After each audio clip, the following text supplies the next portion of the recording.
Pope Leo XIV arrived in Istanbul on November 29th for a significant and symbolic visit to the Patriarchal Church of St. George. As he stepped out of his convoy, the Pope was greeted warmly by clergy and local worshippers gathered outside the historic cathedral. After exchanging handshakes and blessings at the entrance, Pope Leo XIV entered St. George's Cathedral to take part in a solemn doxology, a traditional Orthodox liturgical ceremony expressing gratitude and praise. The atmosphere inside the cathedral was deeply reverent as the Pope joined church leaders in a rare moment of unity between the Vatican and the Ecumenical Patriarchate. His participation highlights ongoing efforts to strengthen interfaith dialogue and deepen relations between Christian traditions.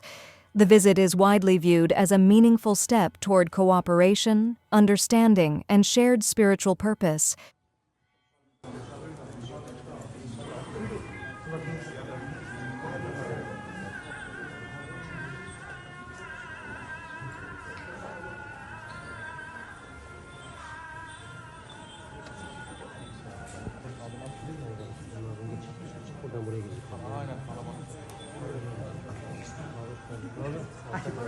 Ya, que potes.